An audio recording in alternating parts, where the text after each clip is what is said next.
اللهم صل على سيدنا محمد وعلى سيدنا وبارك وسلم اللهم صل على سيدنا محمد۔ السلام علیکم۔ قرآنک انفارمیشن کے اس پلیٹ فارم سے میں ہوں صبا جنید۔ میرا تعلق ٹیچنگ کے شعبے سے ہے اور میں MA اسلامک اسٹڈیز ہوں۔ جیسا کہ آپ کو معلوم ہے کہ ہماری اسلامیت کی بک جو کہ کراچی بورڈ سے تعلق رکھتی ہے وہ اس سال یعنی ایئر 2021 میں تبدیل ہو گئی ہے، لہٰذا اس بک کے انٹروڈکشن پر ہم 2 ویڈیو بنا چکے ہیں جو کہ ہمارے چینل پر موجود ہیں، اور آج ہم اس بک کے دوسرے پارٹ یعنی حدیث کا بریفلی انٹروڈکشن دے رہے ہیں۔ امید ہے کہ یہ انٹروڈکشن کراچی بورڈ کے طالب علموں کے لیے مفید ثابت ہوگا اور وہ جان سکیں گے کہ اسلامیات کی اس نئی بک میں کون کون سے اہم ٹاپکس کور ہو رہے ہیں۔ تو آئیے اور دیکھتے ہیں کہ اس بک میں موسٹ امپورٹنٹ پارٹ کون کون سے ہیں۔ جی ویورز، اب ہمارے سامنے ہے باب دوم حدیث شریف۔ جیسا کہ قرآن مجید کے پارٹ کو بھی 2 حصوں میں تقسیم کیا گیا تھا، یہاں حدیث شریف کے پارٹ کو بھی 2 حصوں میں تقسیم کیا گیا ہے، اور پہلا ہے جس میں ہمیں بتایا گیا ہے کہ حدیث و سنت کیا ہیں اور عملی زندگی پر اس کے اثرات کیا ہوتے ہیں۔ آپ ہیڈنگ ملاحظہ فرمائیے، پہلی ہیڈنگ ہے حدیث، یعنی کہ یہاں حدیث شریف کا تعارف بیان کیا گیا ہے کہ حدیث کے لغوی معنی کیا ہیں اور اصطلاح میں حدیث شریف کسے کہا جاتا ہے۔ آگے حدیث کی اقسام بیان کی گئی ہیں کہ حدیث کی 4 قسمیں ہیں۔ نمبر 1 آپ کو نظر آ رہا ہے حدیث قولی، اور نمبر 2 حدیث فعلی، نمبر 3 حدیث تقریری، اور نمبر 4 حدیث قدسی۔ اور یہاں پر بہت اچھے طریقے سے ڈیٹیل کے ساتھ ان تمام احادیث کی ڈیفینیشن بیان کی گئی ہے۔ اس سے آگے سنت کی ہیڈنگ آپ کو نظر آ رہی ہوگی، یعنی کہ یہاں سنت کیا ہے، سنت کی پوری ڈیفینیشن بیان کی گئی ہے۔ آگے حدیث و سنت کی اہمیت پر زور دیا جا رہا ہے اور ان کی اہمیت کو اجاگر کیا جا رہا ہے۔ جی ویورز، آگے حدیث اور سنت کا فرق بیان کیا گیا ہے جو کہ عموماً ہم لوگوں کو معلوم نہیں ہوتا۔ تو یہ ایک بہت مثبت تبدیلی ہے کہ میٹرک کلاس کے بچوں کو اچھے طریقے سے حدیث اور سنت کے بارے میں بتایا جا رہا ہے۔ موسٹ امپورٹنٹ بات کہ حدیث و سنت کے عملی زندگی پر اثرات، کہ اگر ہم اپنی زندگی کو رسول اللہ صلی اللہ علیہ وسلم کے احکام کے مطابق گزاریں گے تو ہماری زندگی میں کیا تبدیلیاں رونما ہوں گی۔ آگے اس چیپٹر کے سوال جواب ہیں کہ پہلے وہ سوال آ رہے ہیں جن کے ہمیں تفصیلی جواب دینے ہیں، اور پھر اس کے بعد وہ جوابات جو ہمیں مختصر طور پر دینے ہیں، اور اس پارٹ کے لاسٹ میں MCQs بھی دیے گئے ہیں۔ جی ویورز، اب آغاز ہو رہا ہے اس پارٹ کے دوسرے حصے یعنی بے حصے کا، جس میں منتخب احادیث کا ترجمہ و تشریح ہے، اور یہاں پر 1 سے لے کر 5 تک احادیث دی گئی۔ پہلی حدیث جو ہماری آنکھوں کے سامنے ہے وہ تعلق رکھتی ہے صحیح البخاری سے، اور یہ حدیث نمبر 5027 ہے۔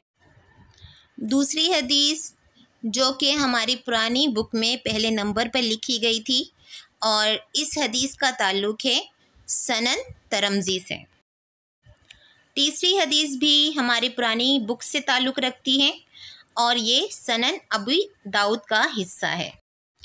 چوتھے نمبر پر جو حدیث ہماری آنکھوں کے سامنے ہے یہ سنن ترمذی سے تعلق رکھتی ہے، لیکن یہ پچھلی بک میں موجود نہیں تھی۔ حدیث نمبر 5 صحیح بخاری کا حصہ ہے، اور یہ 5ویں حدیث کے بعد ایکسرسائز آ رہی ہے جس میں سوال جواب اور MCQs وغیرہ شامل ہیں۔ پھر آغاز ہوتا ہے ہمارے دوسرے پارٹ کا، اور یہاں پر ہمیں دی گئی ہیں حدیث نمبر 6 تا 10، اور حدیث نمبر 6 ہماری پرانی بک کا حصہ ہے۔ حدیث نمبر 7 نماز سے ریلیٹڈ ہے، تو حدیث نمبر 8 میں رمضان کے روزے کا ذکر ہے۔ حدیث نمبر 9 جہاد کی بات کر رہی ہے، اور یہ صحیح مسلم سے لی گئی ہے۔ حدیث نمبر 10 بھی ہماری پرانی اسلامیت کی بک میں موجود تھی، اور اس میں اس بات کا احساس دلایا جا رہا ہے کہ ہر انسان دوسرے انسان کا نگہبان ہے، اور ہمیں اپنی ذمہ داری صحیح طریقے سے ادا کرنی چاہیے۔ حدیث نمبر 11 میں اخلاق کی بات کی جا رہی ہے، تو حدیث نمبر 12 یہ بتا رہی ہے کہ اچھا انسان وہ ہے جو دوسروں کو فائدہ پہنچاتا ہے۔ حدیث نمبر 13 میں چھوٹوں پر رحم کرنے اور بڑوں کی عزت و تکریم کرنے کی تلقین ہے۔ حدیث نمبر 14 بھی ہماری پرانی اسلامیت کی بک میں موجود تھی، اور اس کا تعلق سنن ابی داؤد سے ہے، اور اس میں رشوت لینے اور رشوت دینے والے پر لعنت کی گئی ہے۔ حدیث نمبر 15 ہمیں یہ سکھاتی ہے کہ ہمیں دوسروں کے سامنے ہاتھ پھیلانے نہیں چاہیے، بلکہ ایسا بننا چاہیے کہ ہم دوسروں کے اوپر اپنا پیسہ خرچ کریں۔ حدیث نمبر 16 سے چوتھے پارٹ کا آغاز ہوتا ہے، اور اس حدیث میں ہمیں بتایا جا رہا ہے کہ حج کے دوران حاجیوں کو کیسا برتاؤ کرنا چاہیے۔ حدیث نمبر 17 ہمیں بتا رہی ہے کہ دوسرے مسلمانوں کے ہم پر کیا حقوق بنتے ہیں۔ حدیث نمبر 18 علم کے بارے میں ہے کہ علم حاصل کرو چاہے ملک چین ہی کیوں نہ جانا پڑے، یعنی کہ اگر ہم علم حاصل کرنے کے سفر پر نکلے ہیں تو ہمیں ہر مشکل ہر مصیبت کا ڈٹ کر مقابلہ کرنا چاہیے، اور اپنے اس سفر کو جاری رکھنا چاہیے، اور جہاں تک ممکن ہو جہاں سے ممکن ہو علم حاصل کرتے رہنا چاہیے۔ حدیث نمبر 19 ہمیں یہ درس دیتی ہے کہ ہمیں اپنی نیت کو صاف رکھنا ہے، کیونکہ اللہ تعالیٰ ہمارے چہروں کو نہیں ہماری نیتوں کو دیکھتا ہے۔ حدیث نمبر 20 میں حضور صلی اللہ علیہ وسلم نے ایمان کی شاخوں کو بیان کیا ہے۔